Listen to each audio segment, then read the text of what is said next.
ओम श्री शक्ति नमः। ओम श्री शक्ति नमः। ओम श्री शक्ति नमः। साबरमती के तट के बालाई टूटेश्वर तथा खड़गटार आदि तीर्थों की महिमा का वर्णन।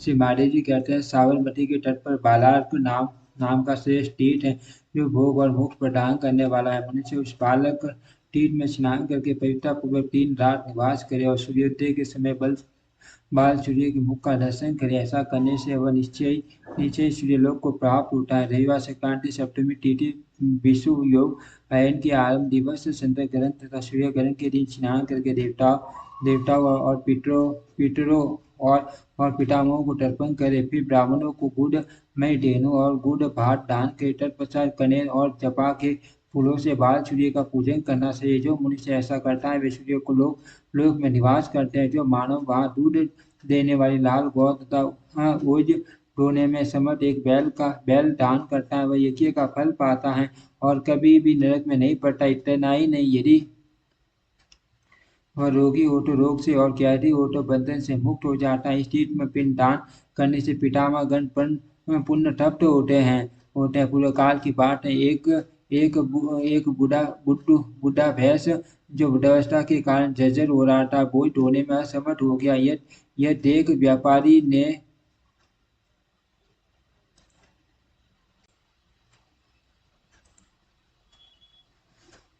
उसको रास्ते में ही त्याग दिया। गर्मी का महीना था। वह पानी पीने के लिए महानदी साबरमती के तट पर आया आया दैववश वह पैसा कीचड़ में फंस गया, जिससे उसकी मृत्यु हो गई। नदी के पवित्र जल में उसकी हत्या भय के उस तीर्थ के प्रभाव से वह पैसा कान्य कुब्ज देश के राजा का पुत्र हुआ। कर्मश बड़े होने पर उसे राज्य सिंहासन पर बिठाया गया। उसे अपने पूर्व जन्म का स्मरण बना रहा।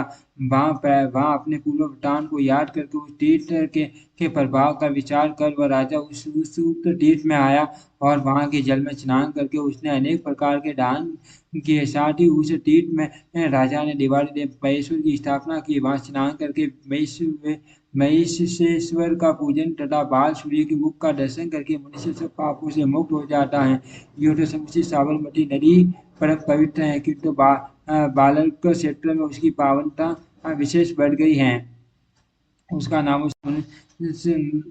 नामोच्चारण मात्र से मनुष्य बड़े बड़े पापों से भी छुटकारा पा जाता है। साबरमती नदी का जल जहाँ पूर्व से पश्चिम की ओर बहता है, वह स्थान प्रयाग से भी अधिक पवित्र, समस्त कामनाओं को पूर्ण करने वाला और मान है। वहाँ ब्राह्मणों को दिया हुआ गौ, भूमि, टील, सुवर्ण, वस्त्र, अन्न, शैया, भोजन, वाहन और सत्र आदि का दान, अग्नि में किया हुआ हवन, पितरों किया गया श्राद्ध, जब आदि क्रम अक्षय हो जाता। उस तीर्थ में मनुष्य जिस वस्तु की कामना करता है वह उसे महेश्वर की कृपा तथा तीर्थ के प्रभाव से प्राप्त होती है।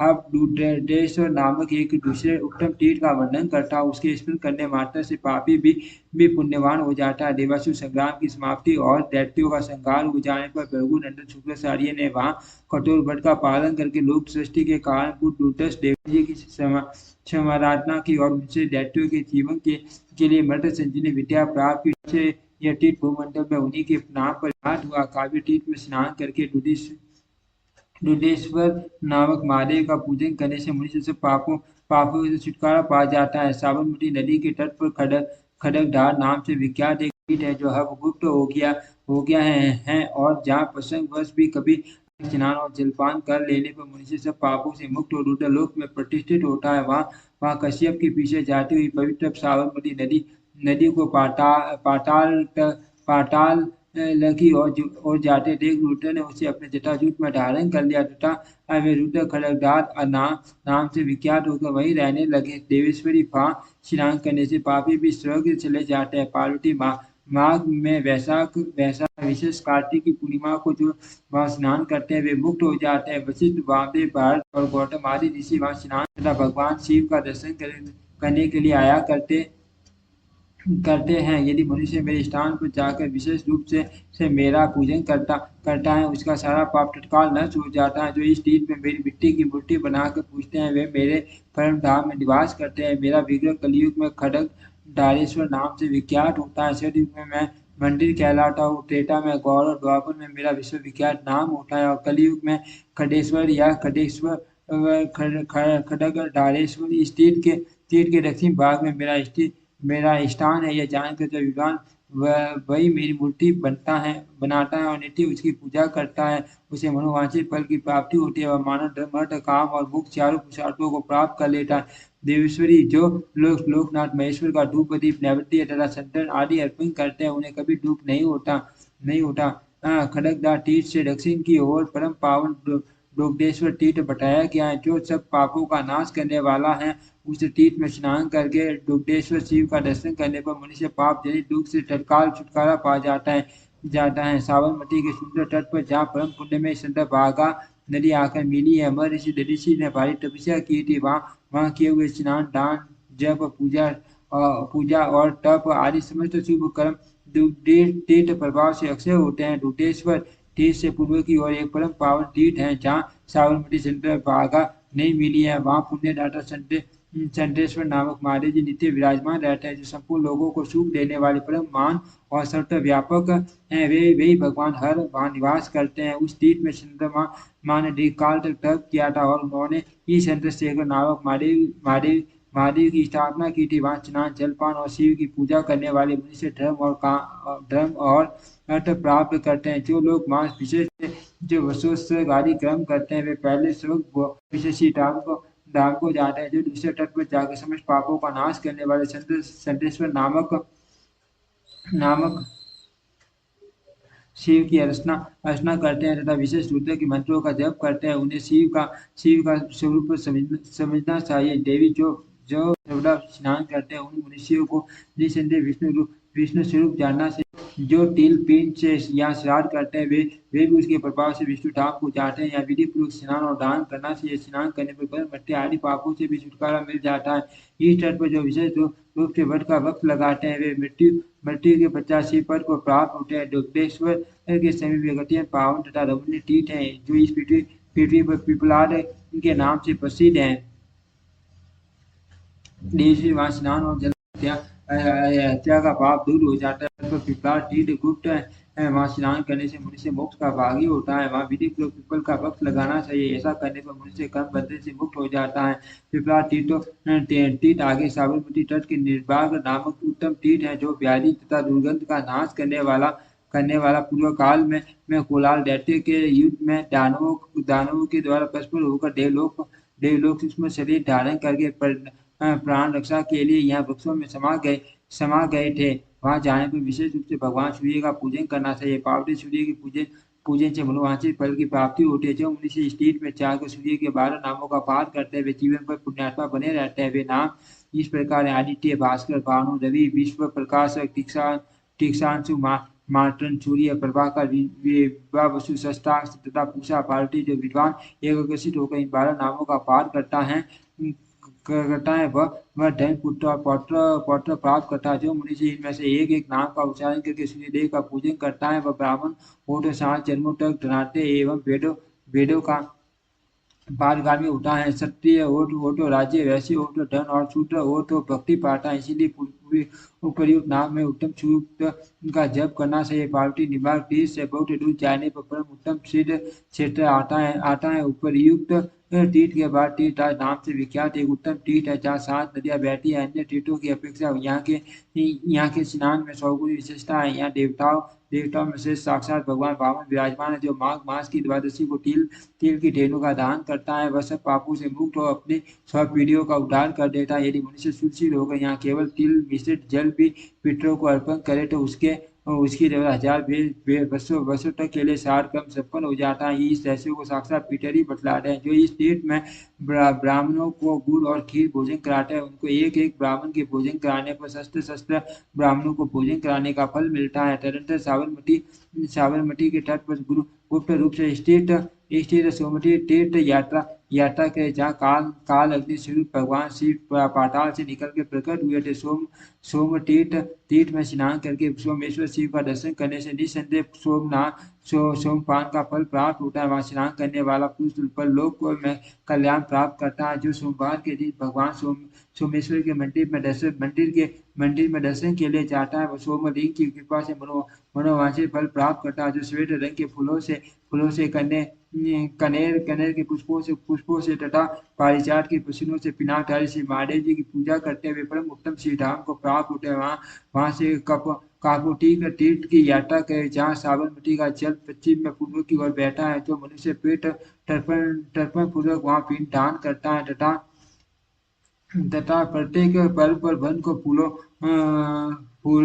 और फलों से खौफ तथा कुत्ते आदि को बलि अर्पण करता है। वह यमराज के मार्ग को शुभ लांग जाता है। जो वैशाखी पूर्णिमा को उस तीर्थ में स्नान करके पीले सरसों से परम उत्तम प्राचीन नेश्वर नामक शिव की पूजा करता है। वह अपने अपने को तो टारता ही है, अपने पितरों और पितामहों को भी उद्धार कर देता है। यह वही स्थान है जहाँ एक कबूतर ने अपने अतिथि को प्रसन्नतापूर्वक अपना शरीर दे दिया था, और विमान पर बैठकर संपूर्ण देवताओं के मुख से अपनी प्रशंसा सुनता हुआ वह स्वर्गलोक में गया था। तभी से वह तीर्थ कपोट तीर्थ के नाम से विख्यात हुआ। वहां स्नान और जलपान करने से मनुष्य ब्रह्म हत्या दूर हो जाती है। अतः देवी उस तीर्थ में जाने पर सदा ही अतिथि का पूजन करना चाहिए। अतिथि का पूजन करने पर वहाँ निश्चय सब कुछ प्राप्त होता है। वहां से आगे किसी बड़े हर के समीप गोतीर्थ है, जो सब तीर्थों में श्रेष्ठ और महापातकों का नाश करने वाला है। ब्रह्म हत्या के समान भी कोई पाप है, वे गोतीर्थ में स्नान करने से निश्चित नष्ट हो जाते। जो मनुष्य वहां स्नान करके गौओं को एक दिन का भोजन देता है, वह गौ माताओं के प्रसाद से माता ट्रेन से मुक्त हो जाता है।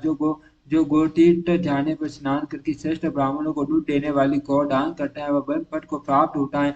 यहाँ एक दूसरा भी महान तीर्थ है जो कश्यप कुंड के नाम से प्रसिद्ध है। वहाँ कुशेश्वर नामक महादेव जी विराजते हैं। उनके पास ही कश्यप जी का बनवाया हुआ सुंदर कुंड है। उसमें स्नान करने से मनुष्य कभी नरक में नहीं पड़ता। महादेवी काश्यप के तट पर नित्य अग्निहोत्र करने वाले तथा वेदों के स्वाध्याय में तट पर रहने वाले अनेक शास्त्रों के ज्ञाता ब्राह्मण निवास करते हैं। जैसा काशी का महात्म्य है, वैसा ही इस ऋषि निर्मित नगरी का भी है। महर्षि कश्यप ने यहाँ रहकर बड़ी भारी तपस्या की है तथा वे भगवान शंकर की जटा से प्रकट होने वाली गंगा को यहाँ ले आए हैं।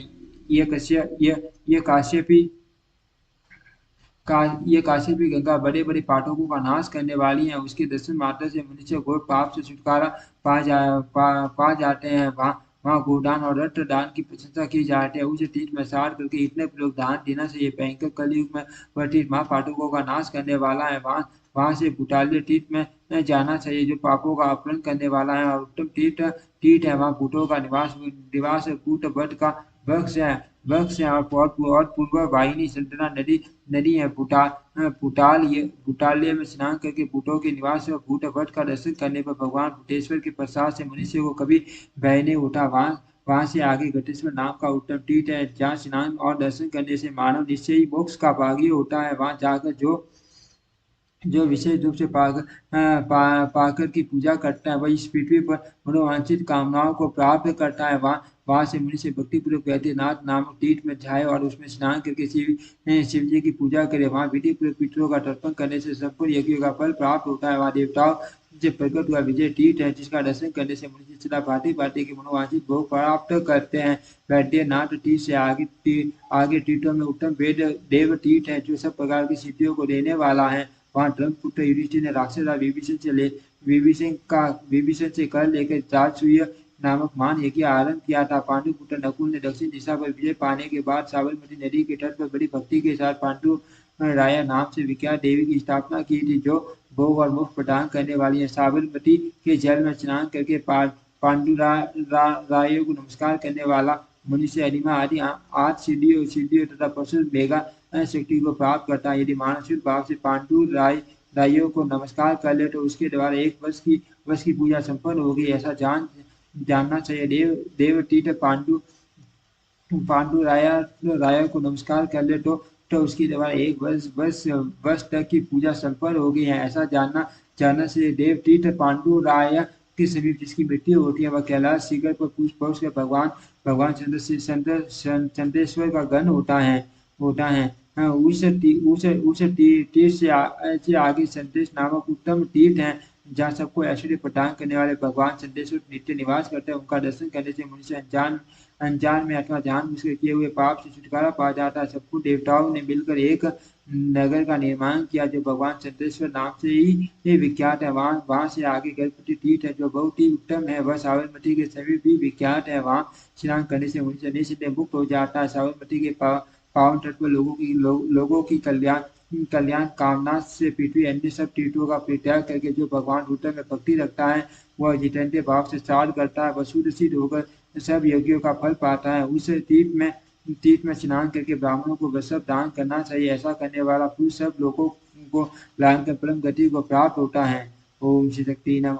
ओम श्री शक्ति नमः। ओम श्री शक्ति नमः। ओम श्री शक्ति नमः। ओम श्री शक्ति नमः।